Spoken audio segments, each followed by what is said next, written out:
The next update for Warhammer 40K Space Marine 2 has recently dropped, and today we're going to go through all the patch notes, giving you all the details that you need to know within the patch 9.0 update, the Quality of Life update.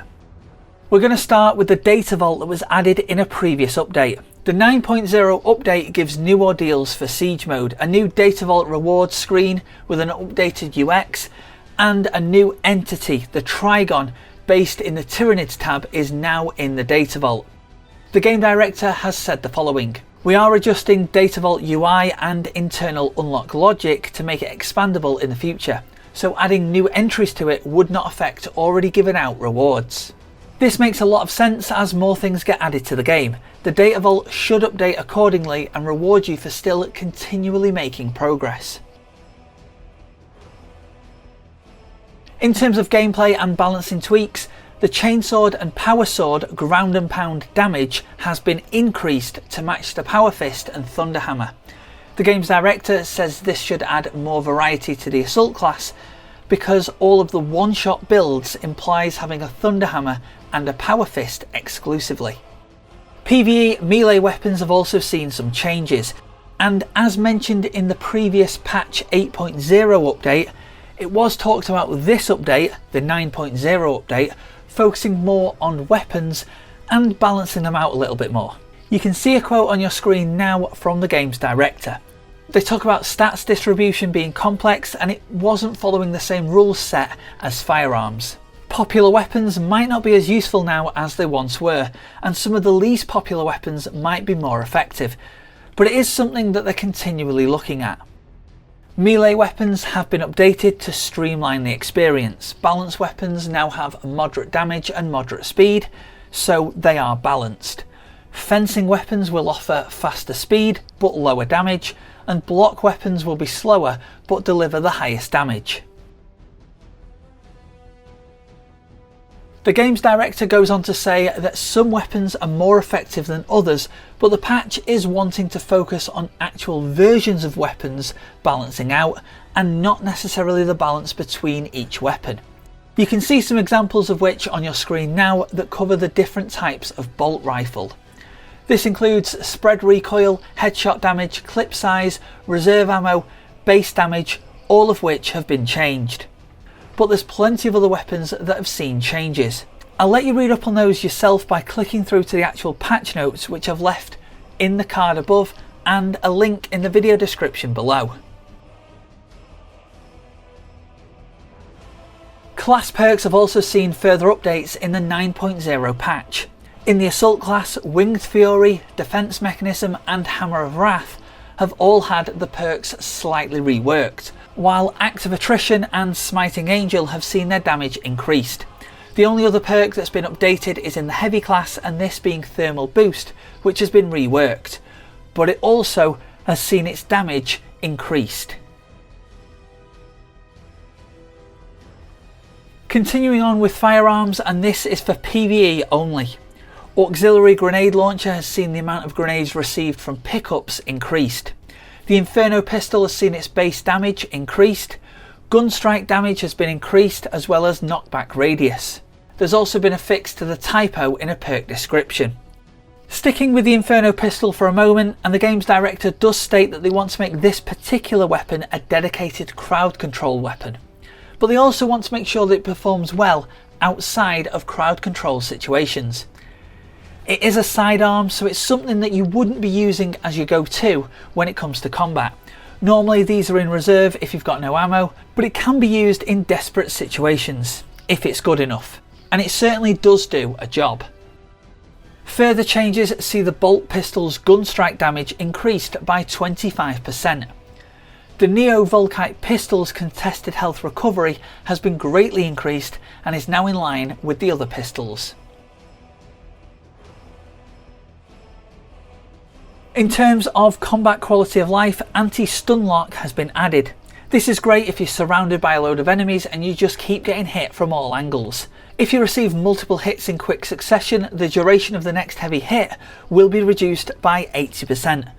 And then the duration of the third and any subsequent hits will be reduced to 60%.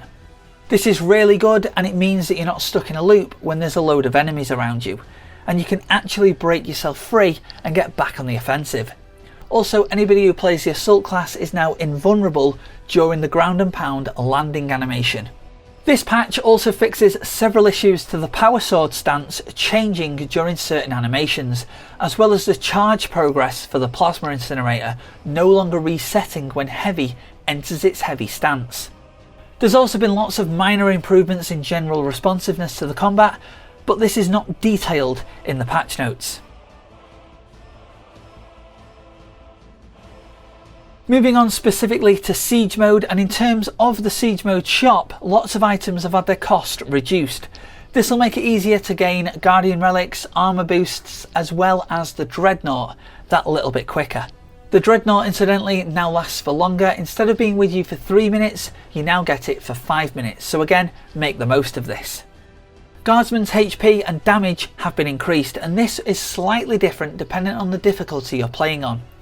Normal will see a 50% increase, while hard will see a 100% increase.